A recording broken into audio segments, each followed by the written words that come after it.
In the ancient world, people needed something desperately enough. They had one way of buying it: blood. Sometimes an animal's blood. Sometimes, God help us, their own child. Today on the show, we're talking about the blood, what it costs and what it buys. From the fires of ancient Canaan to an altar in Jerusalem to a delivery room in Massachusetts, the blood has never stopped being currency. The question we're going to answer today is, who's cashing the check? This is the Marc Little Show. I'm Marc Little. I'm your host. I'm a pastor. I'm a lawyer. I'm a political commentator. And we'll be right back.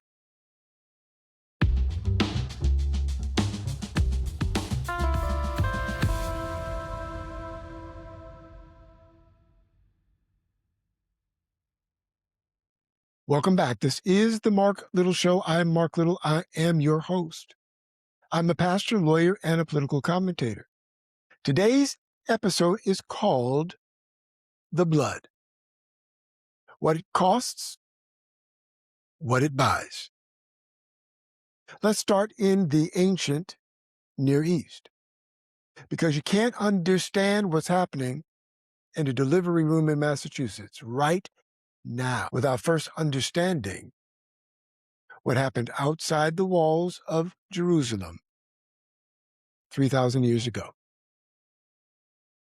Across the ancient Near East, from Canaan to Ammon to Phoenicia, there was a practice that shows up again and again, both in Scripture and in the ground beneath these lands.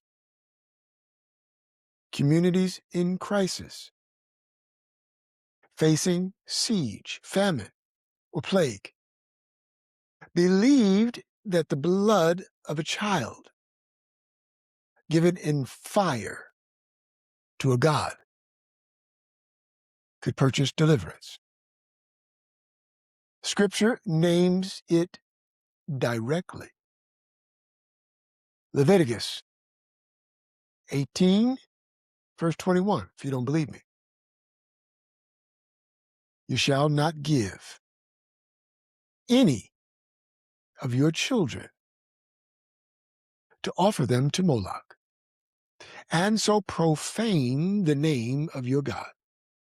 I am the Lord. Then 2 Kings 23, verse 10 tells us, King Josiah defiled Tophet in the valley of the son of Hinnom, so that in the words of Scripture, no one might burn his son or his daughter as an offering to Molech. This was not abstract. It had an address, a valley outside the walls of Jerusalem itself, where the king of Judah, at their worst moments, gave their own children over to the fire. Now here's where the ground beneath your feet, literally, confirms the text. Archaeologists working at Carthage, the great Phoenician colony on the coast of modern-day Tunisia, have excavated a burial ground called a tophet, the same word Scripture uses for that valley outside Jerusalem. What they found were the cremated remains, thousands of infants, layered across centuries, alongside dedicatory stone markers called stelae, inscribed with the word Mo, dedicating the offering to the gods Baal, Haman, and his consort, Tanit. This was not a small or isolated find. Similar tophets have been identified at other Phoenician colonies across the western Mediterranean, in Sardinia, in Sicily, at Motia. This was a widespread religious system, practiced across an entire civilization. Not a single deranged cult in one city. Not at all. Why would a parent do this?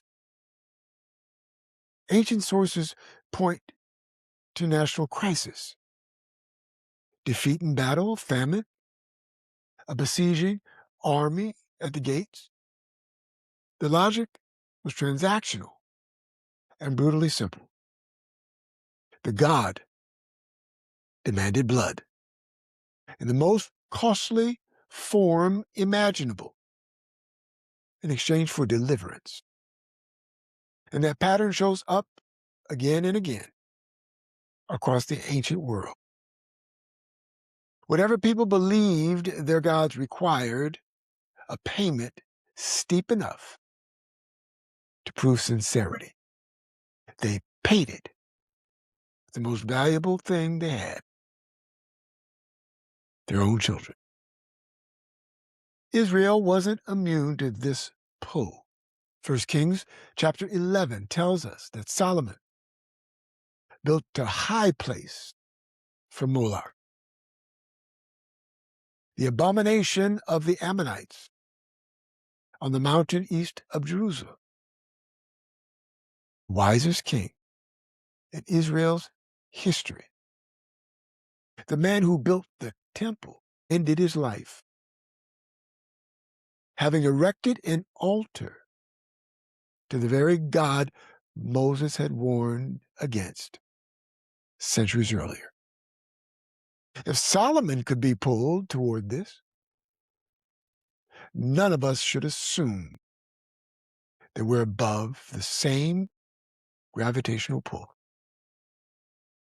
At the Carthage tophet alone, researchers have cataloged thousands of burial urns spanning roughly 5 centuries of continuous use. From around the 8th century before Christ through the city's destruction by Rome in the 2nd century before Christ.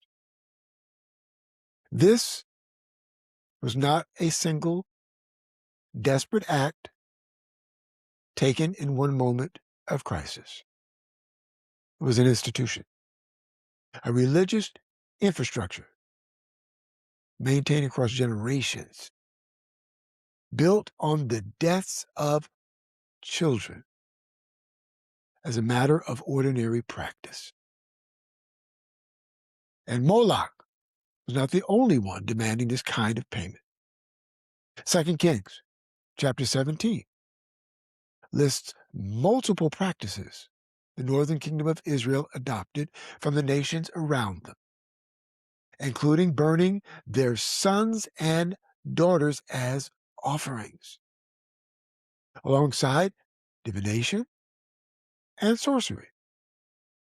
Blood in the occult imagination of the ancient world was never merely biological.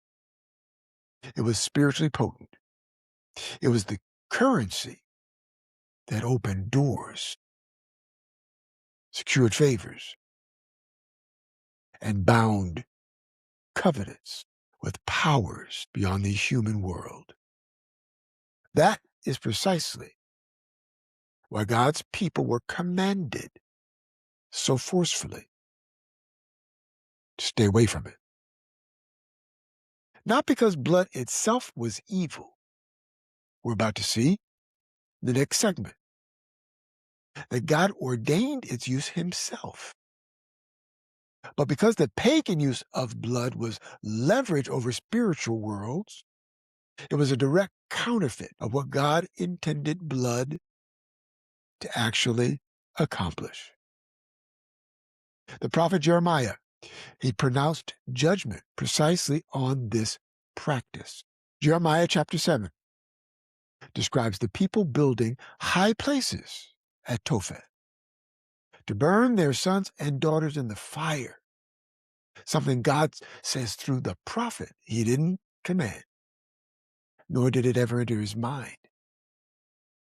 Because of that, God declared the days were coming when that valley no longer be called Tophet, but the valley of slaughter, a place devoted to child sacrifice, would itself become a place of reckoning. There's a pattern in Scripture where the very ground used to shed innocent blood becomes the ground where judgment eventually falls. Hear me. I need you to sit with that before we move forward. Because that transactional logic, my crisis relief, purchased with my child's blood, does not stay buried. It just changes its clothes. We'll get there. But first, we need to understand what God did differently. That's where we're headed today on the blood. What it costs, what it buys. Stay with us.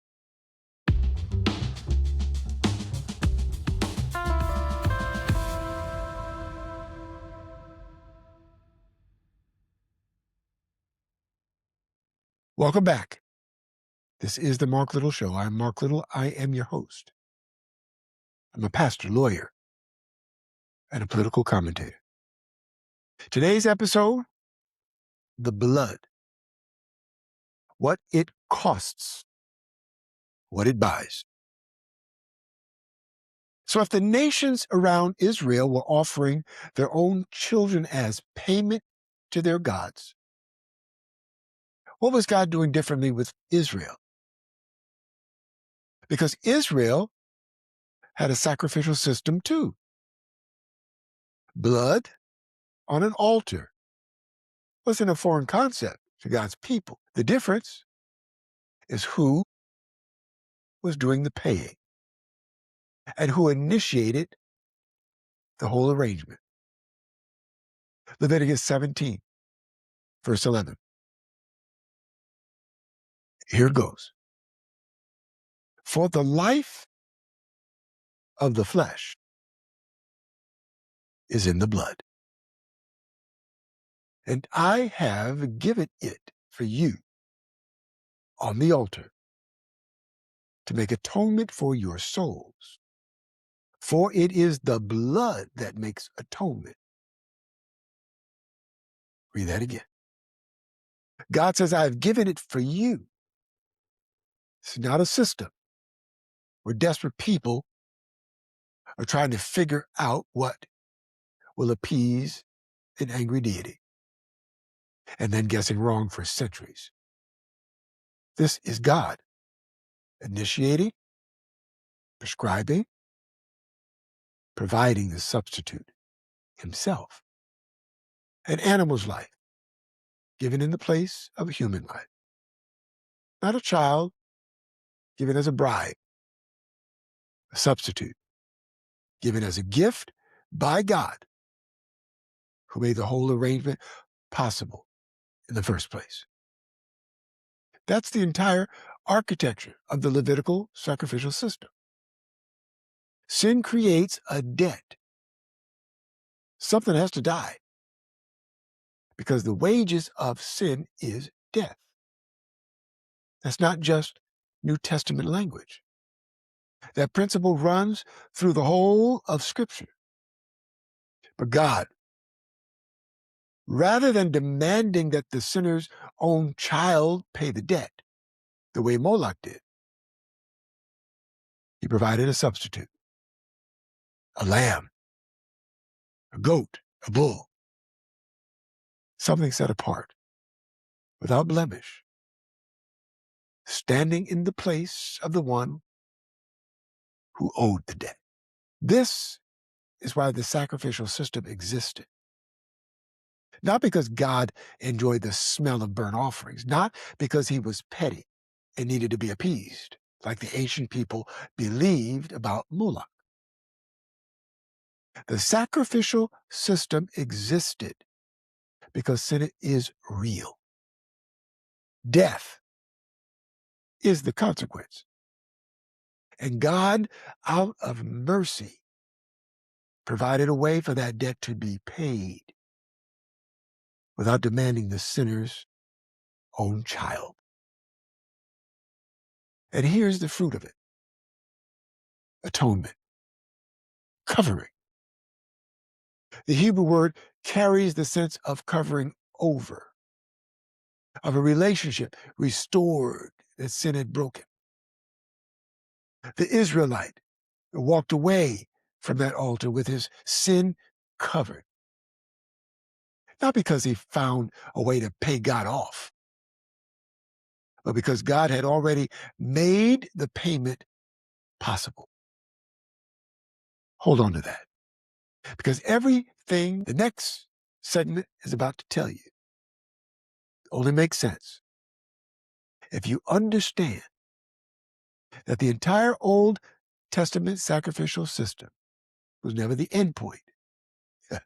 It was a shadow, a pointer, something temporary pointing towards something final. And I love it. We'll pick that up right after this, here on The Blood: What It Costs, What It Buys. We'll be right back.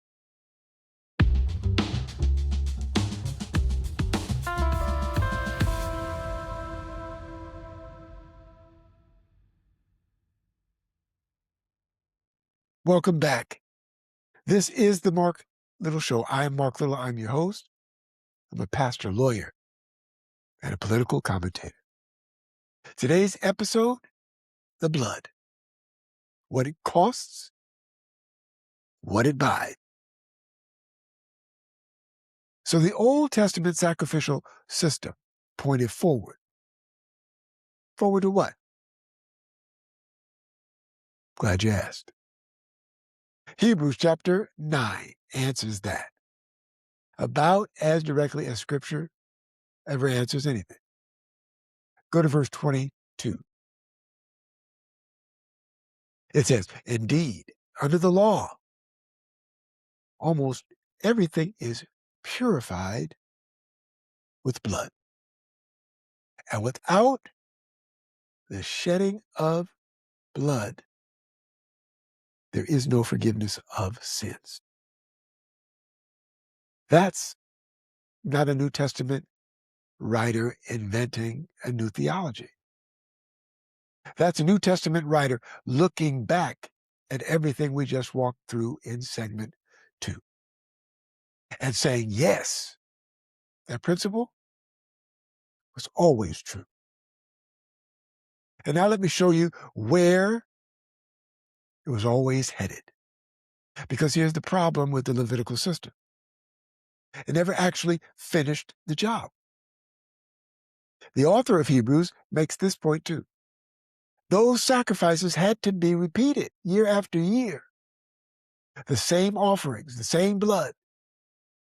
Because animal blood, as a substitute, could cover, but it can never fully, finally settle the account.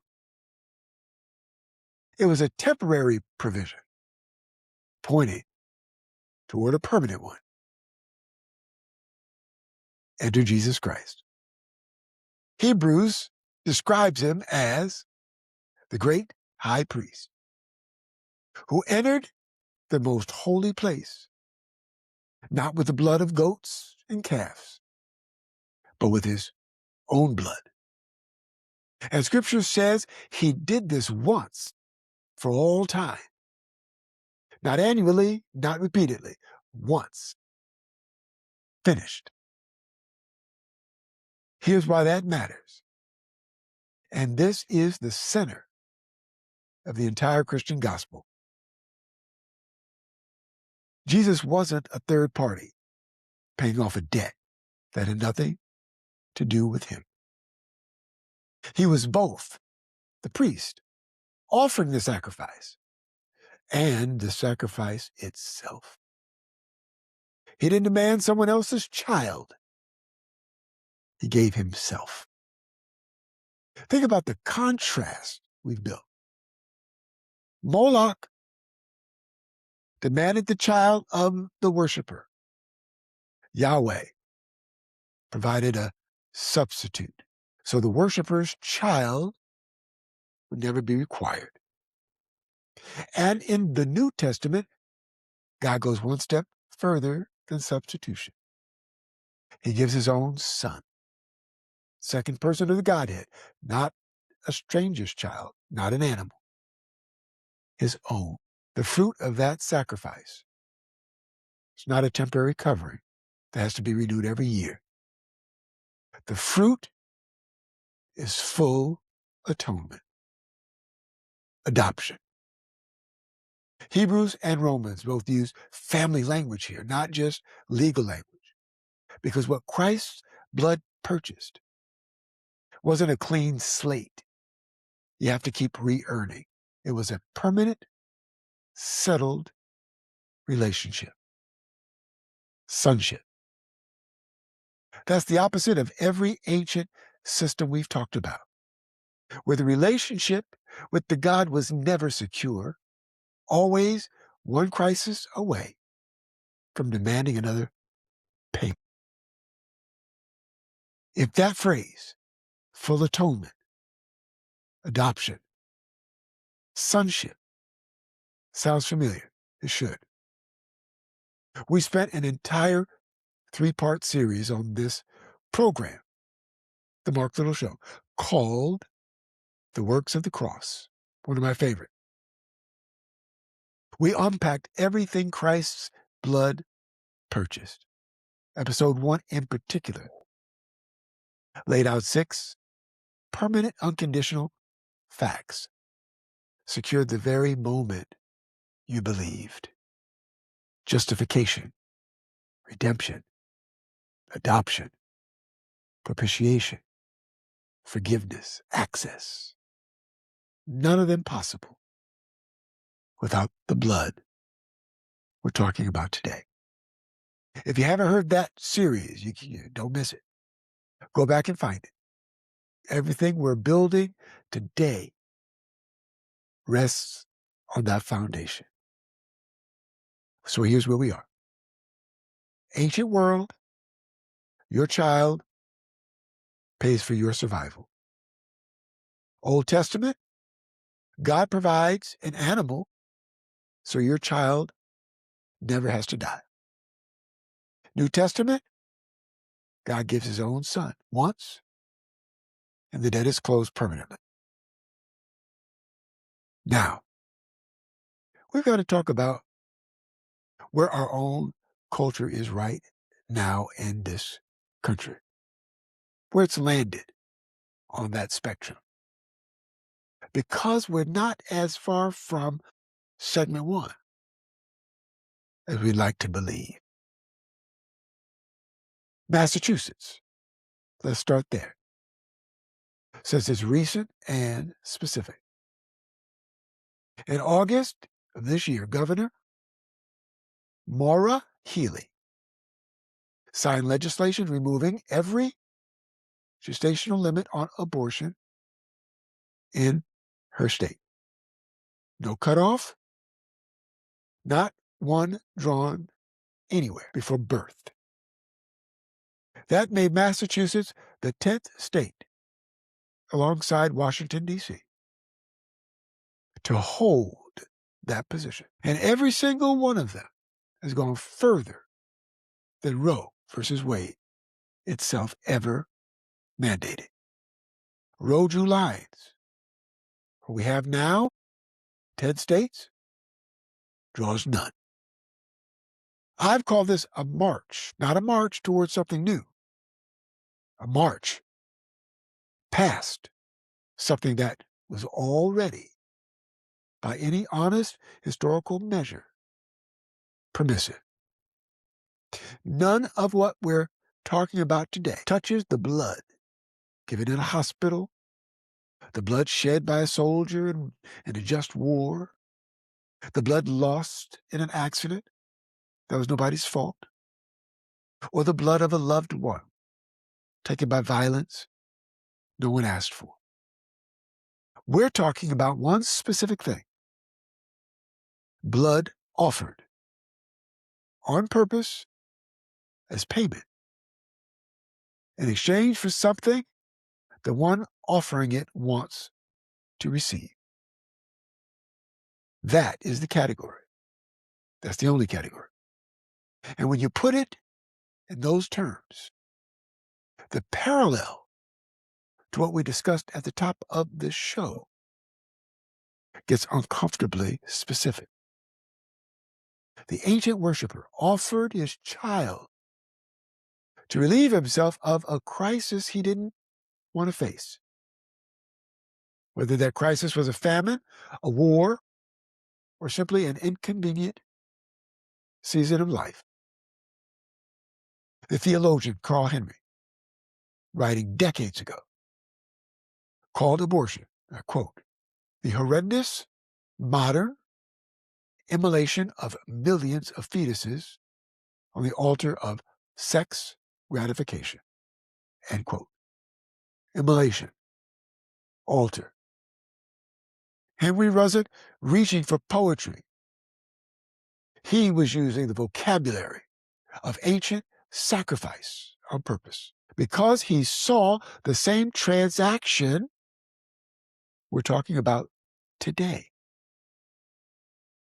If you think that comparison is only a preacher's rhetorical device, listen to how one modern organization describes itself. The Satanic Temple, a federally recognized religious organization, calls what they perform in connection with abortion the religious abortion ritual, taken directly from their own website.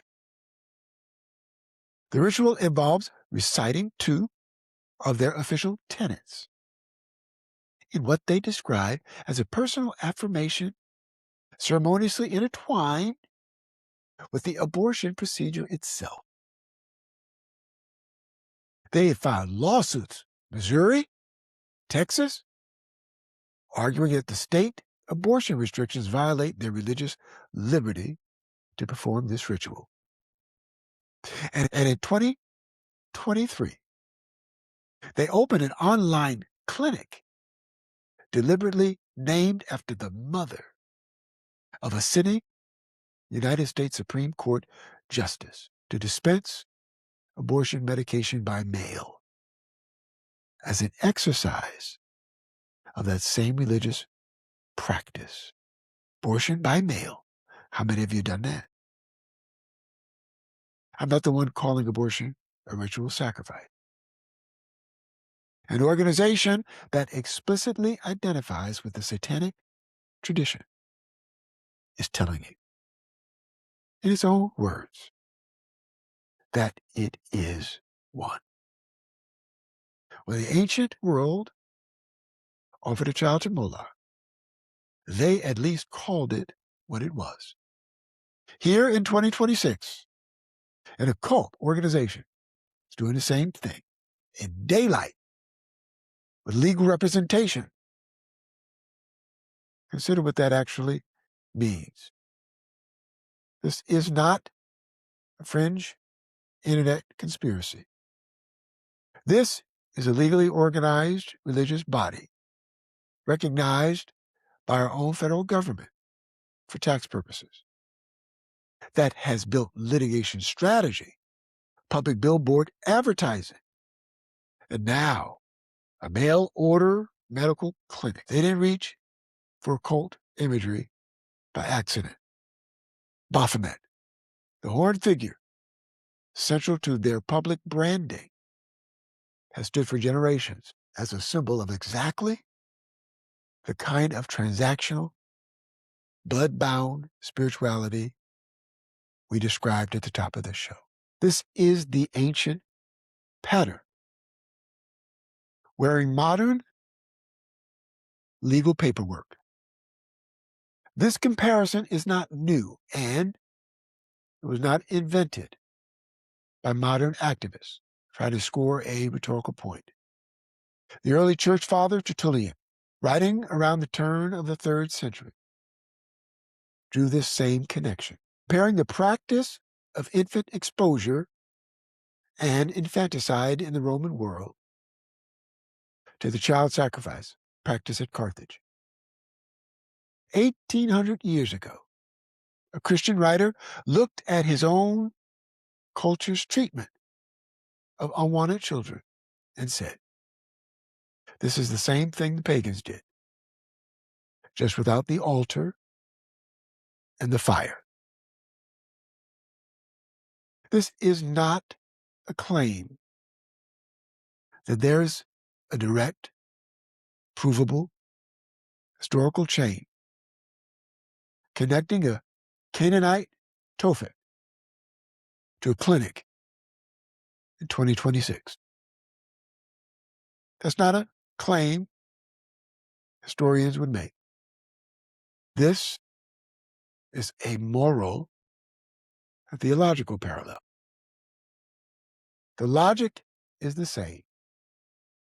A vulnerable life offered up on purpose so that someone else's crisis can be relieved. Whether the altar has a fire on it or fluorescent lighting doesn't change what's happening underneath that light. And that vulnerable life is not incidental to this conversation. Genesis 1:27. So God created man in his own image. In the image of God, he created him. Male and female, he created them. Every single life we've been discussing today. The child offered to Molech, the child protected by the Levitical system, the son offered once for all, and the child in a womb in any one of those 10 states carries the same stamp, the image of God.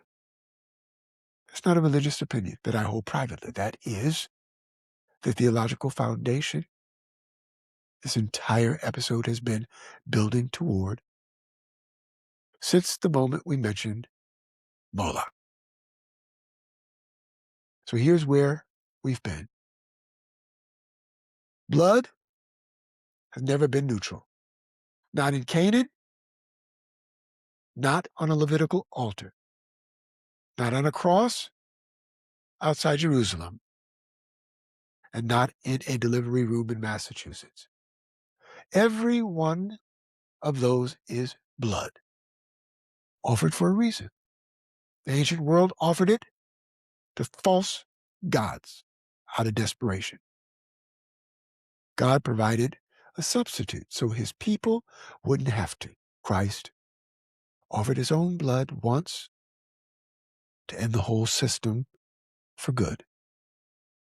And now we live in a culture that has, in at least 10 states, plus our nation's capital, reopened the very altar Christ's blood was supposed to close. I am Marc Little. I've been your host.